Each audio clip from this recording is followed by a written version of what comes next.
Alright YouTube, this is the follow-up to the other video that I made asking you guys what you wanted to see.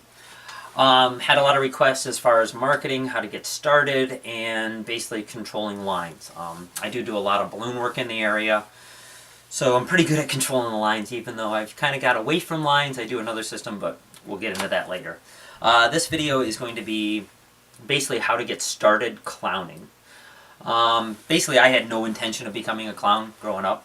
It kind of fell in my lap, and I enjoyed it, and I ran with it, and been doing it full-time for over 13 years now.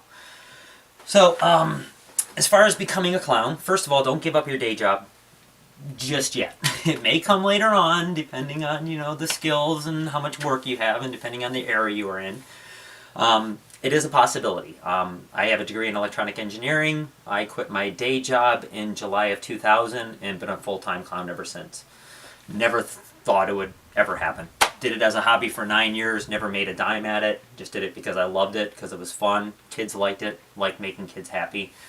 That's why I got into it. And basically, people kept hiring me to the point where I had to give up my day job. So you may get to that point at one time, but not yet. Don't give up your day job just yet. Second of all, personality. Well, actually, that should be first of all, personality. Becoming a clown depends a lot on your personality. So make sure you have a fun kind of personality. Always helps.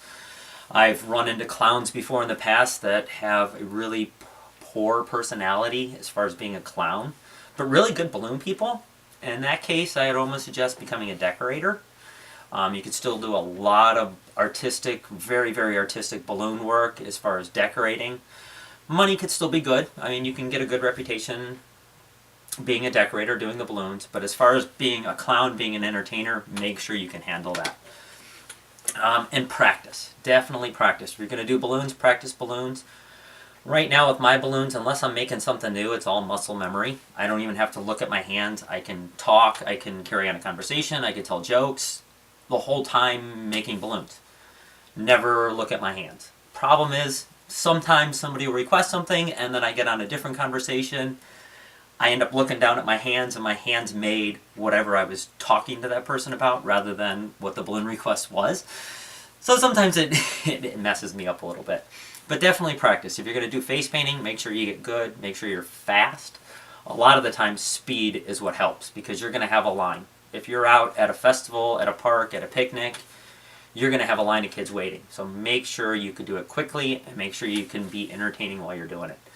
I personally don't do face painting because I can't sit still. It's just me. I don't like being in kids' faces. I don't like drawing on them. It's just not what I like to do. I've tried it a few times. It's just not something I like. Balloons, I can be a lot more animated. I can jump around. I can make balloons. I can dance. I can do anything and make balloons. So that's the thing. So definitely practice, practice, practice. YouTube is a great tool. You can learn anything on YouTube. I learned how to Bondo my van. I learned how to silkscreen my own t-shirts. I learned small engine repair. But as far as the clown arts, if you want to learn magic, face painting, balloons, unicycle, juggling, everything's on YouTube. So definitely practice.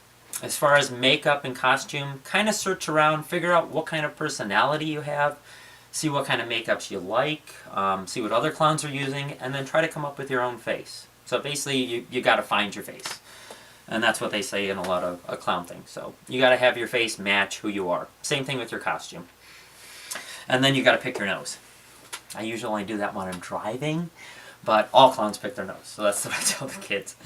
And costumes, you can easily go to a thrift store. Definitely keep it cheap. At the beginning, don't put a lot of money into it. You don't have to. A lot of it is just education. You can learn on your own.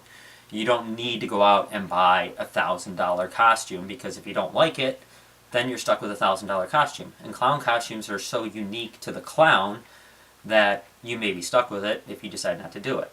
So don't put a lot of money into it until you're comfortable. I mean, my first costumes were all from thrift stores for the first couple years. Then I bought a costume.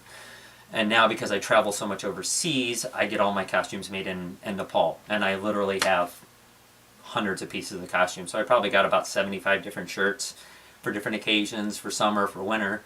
I got long pants, I got three-quarter pants, I probably have 50 different pairs of pants, a couple jackets, vests. I'm costumed up. I am very costumed up. All right, so basically practice your skills. Once you get good, then try to go out and volunteer. There's always nonprofit organizations that are always looking for people to volunteer. Very good way to get out in public. Just be careful not to step on anybody's toes. There's a lot of, if you're in a big area, there's a lot of professional entertainers that have been doing it for a while. Maybe even call them, see if they need a helper. Say, hey, I'm learning the skills. Might be a good way to make good friends in the clowning community. If there's a clown that has extra parties, might be able to pass some parties your way. We tend to have an entertainment agency, so we subcontract a lot. We have a few people that work for us exclusively, but then a lot of people we subcontract. So if we need 5 different balloon people on one particular event, we can call up 5 different people and get them to work. Restaurants are always another good thing. Restaurants, going table to table, really good experience. You're real personalized because you're just dealing with a small group, a table of maybe 2, 3, 4 kids and the parents.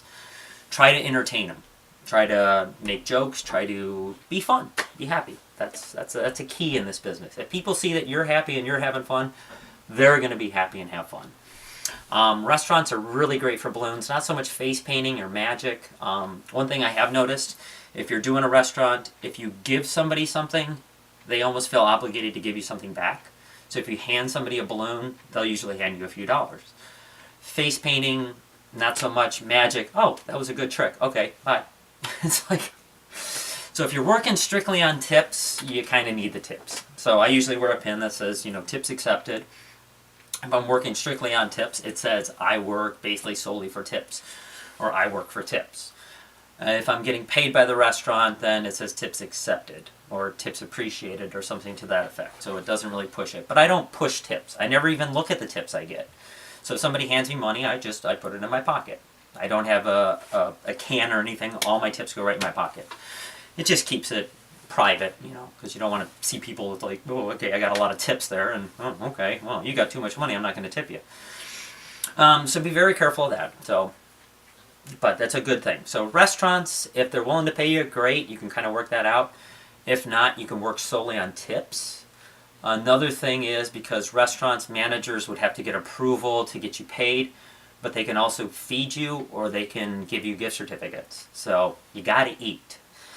So even though it doesn't help pay your bills, it takes away some of the food expenses, and you can have dinner. So that's another good thing. And then definitely, if you're going to be out in public, make some business cards. I started making business cards just on the computer. Just went to one of the office places, got the ones you can print out, like 8 of them on a sheet, printed those up, and started handing those out. And then from there, I've gone to more fancier postcards. But that's kind of the ball of wax, I would say. Just go out, have fun. If you're having fun, they're having fun. So the money will follow. So that's usually not a problem. But practice, practice, practice, practice. All right? Talk to you guys later.